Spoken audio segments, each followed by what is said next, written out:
भारत बना रहा है दुनिया के सबसे खौफनाक हथियार। आने वाले हैं डीआरडीओ के सबसे घातक अदृश्य हथियार। दुश्मन को ठोकने आ रही है काली जैसे हथियारों की फौज।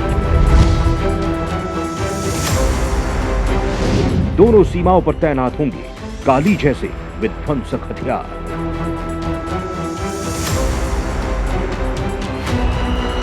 दोस्तों, गलवान घटना जब हुई तब चीन की एक घिनौनी साजिश सामने आई थी। तब इसका किसी को अंदाजा भी नहीं था कि चीन ऐसा भी कर सकता है। खुलासा हुआ कि पहाड़ों की ओट में छिपकर चीन ने भारतीय सैनिकों पर डायरेक्टेड एनर्जी वेपन से हमला किया था, यानी लेजर हथियारों से। चीन जैसा घटिया देश ऐसा कर भी सकता है और इसीलिए अब भारत भी चीन की तरह सोचने और उसे ठिकाने लगाने की सोच चुका है। दोस्तों, आने वाले समय में दो देशों के बीच लड़ाई आमने सामने वाली नहीं होगी, बल्कि ऐसे ऐसे हथियारों से हमला होगा जो किसी एक देश में लॉन्च हुआ और दूसरा देश तबाह। इन हथियारों में अब तक सिर्फ मिसाइल ही शामिल थी, जो एक जगह से लॉन्च होकर कई हजार किलोमीटर की दूरी पर जाकर तबाही मचा सकती है। लेकिन अब इनके साथ ड्रोन्स और लेजर हथियार भी इसमें शामिल हो चुके हैं। कुछ वक्त पहले अमेरिका और रूस ने लेजर हथियारों की टेस्टिंग की थी, तो चीन के पास भी एनर्जी वेपन होने की बात की जा रही है। ऐसे में भारत के लिए जंगी मैदान में लेजर तकनीक से चलने वाले हथियारों का जखीरा होना बहुत जरूरी है और मोदी सरकार ने इस दिशा में तगड़े कदम आगे बढ़ा दिए हैं। इसीलिए अब भारत भी इस दिशा में काफी आगे की सोच चुका है। भारतीय सेना को ऐसे घातक और आधुनिक हथियारों से लैस करने के लिए डीआरडीओ ने कदम आगे बढ़ा दिए हैं। ये हथियार कुछ वैसे ही होंगे जैसे स्टार वॉर्स में दिखाए गए थे। डीआरडीओ के सब बेहद सीक्रेट और घातक प्लान में शॉर्ट, मीडियम और लॉन्ग टर्म के लिए लक्ष्य तय किए जाएंगे। भारत का प्लान है 100 किलोवाट क्षमता तक के डायरेक्टेड एनर्जी वेपन डेवलप करना। डीआरडीओ पहले से ही कई प्रोजेक्ट्स पर काम कर रहा है। इसमें केमिकल, ऑक्सीजन, आयोडीन से लेकर हाई पावर फाइबर लेजर तक शामिल है। भारत ऐसा एक पार्टिकल बीम हथियार काली पहले ही बना चुका है, जिसके नाम से ही चीन पाकिस्तान कांप उठते हैं, जिसने ऑपरेशन व्हाइट वॉश में पाकिस्तान में जलजला ला दिया था। अब भारत चाहता है कि ऐसे हथियारों की फौज हो और वो सीमाओं पर तैनात हो। दोस्तों, आज जो हम आपको बताने वाले हैं वो बेहद खास है, क्योंकि दोस्तों ये डायरेक्ट एनर्जी वेपन दुश्मन की जड़ें हिलाकर रख देते हैं। तो सवाल है कि भारत कौन से हथियार तैयार कर रहा है, इनकी ताकत क्या होगी, चीन को लेजर हथियारों के सामने भारत की तैयारी क्या है, ये सब हम आपको इस वीडियो में बताने वाले हैं। जो कुछ हम आपको बताने वाले हैं वो चीन के लिए किसी डरावने सपने से कम नहीं है। क्या होते हैं लेजर हथियार, कितने होते हैं घातक, कैसे काम करते हैं खतरनाक लेजर वेपन। दोस्तों, सबसे पहले तो ये समझ लीजिए कि लेजर हथियार होते क्या है। दरअसल दोस्तों, डायरेक्ट एनर्जी वेपन बेहतर संघनित इलेक्ट्रोमैग्नेटिक ऊर्जा वाली बीम यानी किरण बनाते हैं। इनके भी दो प्रकार होते हैं, उच्च शक्तिशाली लेजर और माइक्रोवेव। इनका एक ही बार पूरी सेना को जला सकता है। मिसाइल, जहाज, यूएवी और युद्ध में तैनात उपकरणों की सर्किट को जला देता है।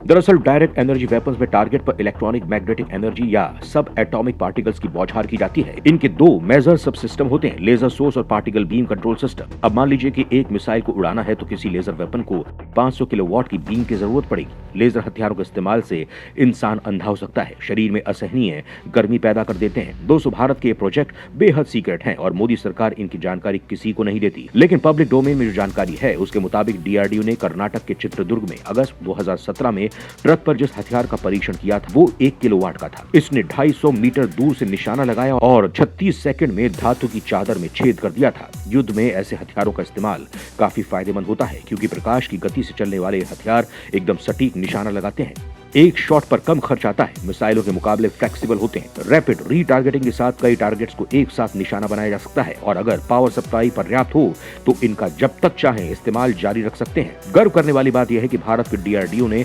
डायरेक्ट एनर्जी वेपन बनाने में काफी हद तक सफलता पाली है। इसका सबसे बड़ा उदाहरण है एंटी ड्रोन सिस्टम। इसको लेकर भारत बड़े लेवल पर प्रोडक्शन करने वाला है। इनमें से एक ट्रेलर माउंटेन वेपन है जो 10 किलोवाट के लेजर से हवा में 1 किलोमीटर की रेंज में टारगेट को उड़ा सकता है।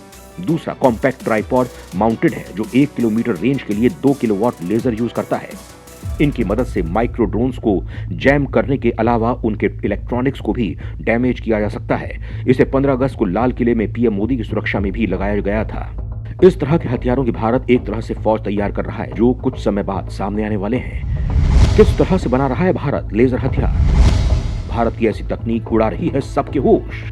दोस्तों भारत अब दुनिया के होश उड़ाने की तैयारी कर चुका है, क्योंकि जो तकनीक किसी देश के पास ही है, उससे भी बेहतर तकनीक के साथ भारत लेजर हथियारों की फौज उतारने वाला है और इसके लिए भारत पूरी प्लानिंग कर चुका है। डीआरडीओ इसके लिए एक रोड मैप बना चुका है, जिसके हिसाब से 2 फेज में यह हथियार बनाए जाएंगे। फेज 1 में सेना और वायुसेना को कम से कम 20 tactical high energy laser systems की जरूरत है, जिनको पहले तैयार किया जा रहा है। इस चरण में डेवलप हथियारों की रेंज 6 से 8 किलोमीटर है, जबकि फेज 2 में ऐसे लेजर सिस्टम तैयार किए जा रहे हैं जिनकी रेंज 20 किलोमीटर से ज्यादा है।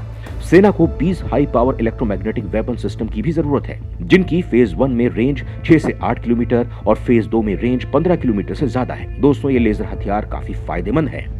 डायरेक्टेड एनर्जी वेपन्स के फायदे: प्रकाश की गति से लगते हैं, निशाना एकदम सटीक, एक शॉट पर कम खर्च आता है, मिसाइलों के मुकाबले फ्लेक्सिबल, रैपिड रीटारगेटिंग के साथ कई टारगेट्स को एक साथ निशाना बनाया जा सकता है। अगर पावर सप्लाई पर्याप्त हो तो इनका जब तक चाहे इस्तेमाल जारी रख सकते हैं।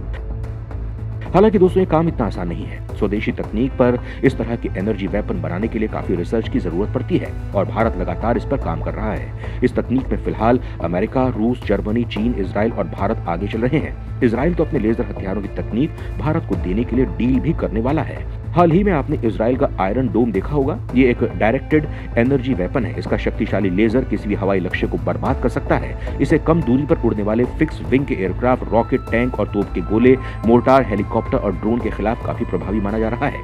आयरन बीम फायरिंग के 4-5 सेकंड के भीतर हवाई टारगेट को नष्ट करने के लिए फाइबर लेजर का इस्तेमाल करता है। इजराइल इसे भारत को देना चाहता है, यानी दोस्तों भारत स्वदेशी और बाहरी देशों की तकनीक से ऐसे कॉम्बो पैक्ड लेजर हथियार तैयार करने वाला है जिनकी ताकत और रेंज का कोई सानी नहीं होगा। और असली झटका तो दुश्मनों को तब लगेगा जब भारत इनकी तैनाती बॉर्डर पर करेगा और बाकायदा भारत का डीआरडीओ इनकी पूरी फौज तैयार कर रहा है। हालांकि दोस्तों इनको लेकर आपकी क्या कुछ राय है, कमेंट में लिखकर जरूर बताइएगा।